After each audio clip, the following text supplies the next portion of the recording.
Hello friends, अस्सलाम वालेकुम। आप सबको वेलकम है मेरे चैनल कोड के दिन 4 में। जैसा प्रीवियसली और हमने जो है डेटा स्ट्रक्चर एल्गोरिथम के अंदर कौन से प्रोजेक्ट्स क्रिएट किए हैं यूज करते हुए जावास्क्रिप्ट को, तो आज की वीडियो में भी जो है हम डेटा स्ट्रक्चर एल्गोरिथम में ही एक अमेजिंग वीडियो क्रिएट करने वाले हैं। तो आज का हमारा जो प्रोजेक्ट होगा वो स्टैक डेटा स्ट्रक्चर का होगा। मतलब मैं आपको बताऊंगा बेसिकली ये स्टैक डेटा स्ट्रक्चर डीएसए मतलब डेटा स्ट्रक्चर एल्गोरिथम में है क्या, और स्टैक डेटा स्ट्रक्चर किस तरह हम यूज कर सकते हैं, इसमें क्या क्या चीजें इंक्लूडेड होती है, सब मैं आपको स्टार्ट में डीएसए के अंदर बताऊंगा जावास्क्रिप्ट को यूज करते हुए। तो मुझे उम्मीद है आपको वीडियो जरूर पसंद आएगी। तो अगर ये वीडियो भी आपको पसंद है और अच्छी लगे तो वीडियो को लाइक कर दें, और अगर चैनल पर ऐसी तरह की वीडियोस देखना चाहते हैं चैनल को सब्सक्राइब करना ना भूलें, और सब्सक्राइब करने के साथ नोटिफिकेशन बेल भी ऑन कर दें ताकि मैं इस तरह की कोई भी नई वीडियो अपलोड करूं उसका नोटिफिकेशन पहले आपको मिले। तो चलिए स्टार्ट करते हैं अपनी वीडियो से और देखते हैं बेसिकली ये स्टैक डेटा स्ट्रक्चर है क्या और किस तरह इसको हम यूज करते हैं और क्या क्या चीजें इसमें इंक्लूडेड होने वाली है। स्टार्ट किया। तो जैसा कि मैं आपको बताया कि आज जो है हम स्टैक डेटा स्ट्रक्चर के बारे में जानने वाले। चलिए स्टार्ट करते हैं और देखते हैं स्टैक डेटा स्ट्रक्चर है क्या और बेसिकली इसमें किस तरह हम प्रोजेक्ट्स क्रिएट करते हैं। तो स्टैक डेटा स्ट्रक्चर को जो मतलब उसको जानने के लिए हमें सबसे पहले उसकी एक फाइल ओपन कर लेनी है जो कि मैंने क्रिएट की हुई है। तो मैं आ जाता हूँ अपनी फाइल में और नीचे आ जाते हैं, ये रही मेरी स्टैक की फाइल जो कि मैंने ओपन कर ली है। इस फाइल को ओपन करने के बाद मैं इसमें से सारे कोड्स रिमूव कर दूंगा और मैं इस फाइल को अपने डिफॉल्ट गूगल क्रोम ब्राउजर के अंदर ओपन कर लूंगा। तो ये हमारी फाइल आ चुकी है। अगर मैं आपको दिखाऊं, इसको मैंने अपने ब्राउजर डिफॉल्ट गूगल क्रोम में ओपन कर लिया है।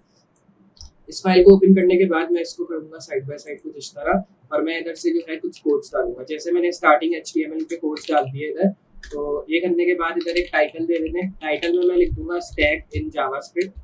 इस तरह मैं लिख देता हूँ, मतलब स्टैक डेटा स्ट्रक्चर के बारे में आज जान रहे हैं हम लोग डीएसए के अंदर जावास्क्रिप्ट को यूज करते हुए। फिर मैं आ जाऊंगा इसी के नीचे और यहाँ पे मैं स्क्रिप्ट टैग क्रिएट करूंगा। स्क्रिप्ट टैग में मैं जो है डेटा की वैल्यू डालूंगा और इस बार मैं डेटा को एम्प्टी छोड़ दूंगा, इसमें कोई भी वैल्यू पुट नहीं करूंगा सिवाय स्क्वायर ब्रैकेट। फिर मैं इधर एक साइज डिफाइन करूंगा, मतलब करंट साइज क्या होगा। तो मैं इधर यूजर का करंट साइज डाल दूंगा डेटा डॉट लेट। ये आ गया करंट साइज। फिर इधर लिखेंगे let max is equals to 5। फिर उसके बाद फंक्शन डालेंगे, फंक्शन की वैल्यू में खुश आ जाएगी और यहाँ न्यू वैल्यू। फिर उसके बाद जस्ट आना है नीचे, यहाँ पे मैं लिख दूंगा इफ करंट साइज, और फिर उसके बाद जस्ट ये वाला टैग डालना है, यहाँ मैक्सिमम वैल्यू आ जाएगी। यहाँ अलर्ट का टैग डाला मैंने और यहाँ पे मैं डालूंगा स्टैक इज फुल। ये लिखा, फिर इसमें लिखते you can not add plus, और फिर इधर मैं लिख दूंगा न्यू वैल्यू। और फिर इधर जो है जस्ट आना है नीचे, यहाँ पे मतलब इस कर्ली ब्रैकेट के नीचे आ जाना है। यहाँ पे डेटा वैल्यू डालनी है और यहाँ मैं लिख दूंगा current size is equals to new value. ये आ गई। फिर इसमें करंट साइज दे देंगे, current size plus is equals to 1 हो जाएगा। फिर उसके बाद फंक्शन देंगे या पॉपअप देंगे, या कह सकते हैं ओनली पॉप डिफाइन कर देंगे। फिर इफ करंट साइज दे देंगे इधर, और अब जो मैं करंट साइज दूंगा वो 0 दे देंगे ये टैग डाल के। फिर इसमें करंट साइज दे देंगे डैश इज इक्वल्स टू 1 हो जाएगा। फिर डेटा डॉट लेंथ दे देंगे इधर जो कि is equals to current size, ये लिख दिया। फिर इसमें क्लोज कर देंगे और यहाँ पे एल्स की वैल्यू आ गई अलर्ट। अलर्ट में इस बार लिखेंगे स्टैक इज ऑलरेडी एम्प्टी, मतलब स्टैक पहले से खाली है। फिर रिलोड करते हैं, इधर स्टैक इन जावास्क्रिप्ट का टाइटल आ गया। कंसोल में जाते हैं तो आप देखेंगे इधर कि हमें जो है इधर अभी कुछ नहीं दिखता, क्योंकि अभी हमने अलर्ट टैग के थ्रू इसमें जो है स्टैक का जो है मतलब एक कमांड डिफाइन किया अलर्ट टैग में। फिर उसके बाद मैं जो है ये करूंगा, मैं स्टैक के नीचे आ जाऊंगा, यहाँ डेटा डालेंगे और यहाँ मैं करंट साइज दे दूंगा। यहाँ न्यू वैल्यू डाल देंगे करंट साइज के साथ, और यहाँ मैं जो अपना करंट साइज दे दूंगा वो इक्वल टू 1 हो जाएगा। फिर इसमें फंक्शन पॉप की वैल्यू आ गई। पॉप की वैल्यू में जो है अब हमने देख सकते हैं हमने जो है इसमें अलर्ट का टैग ऑलरेडी डाला है। फिर उसके बाद जहाँ पे हमने इस अलर्ट टैग को डाला है, अब हमें इसके नीचे आके पुश की वैल्यू देनी है। तो मैं इधर लिख दूंगा जैसे पुश हो गया 20, और यहाँ पे मैं इसी पुश को कॉपी कर लूंगा और फिर उसके बाद मैं करूंगा इसको यहाँ पे पेस्ट। इसको यहाँ पेस्ट किया, पेस्ट किया, पेस्ट किया। यहाँ पे 2 कर दी वैल्यू, यहाँ 10 कर दी और यहाँ 30 कर दी। ये आ गई हमारी रैंडम वैल्यूज। फिर इसमें मैं लिख दूंगा पॉप, फिर इसमें भी पॉप लिख देंगे और फिर पेस्ट करना है, फिर पेस्ट, फिर पेस्ट। यहाँ पे 67 आ गई वैल्यू, यहाँ 23, यहाँ 25। अब आ जाना है नीचे, यहाँ पे पॉप का टैग डाल के इसको कर देना और यहाँ पे भी पॉप का टैग डाल देना। फिर इसको जो है मैं ओपन कर देता हूँ, सेव करना और इधर रिलोड।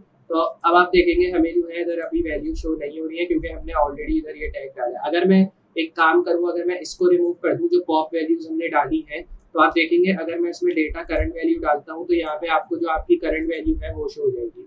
फिर इसमें मैं कंट्रोल Z प्रेस करूंगा तो इधर आप देखेंगे, अगर मैं आपको फ्रंट पे दिखाऊं तो इधर हमें करना है रिलोड।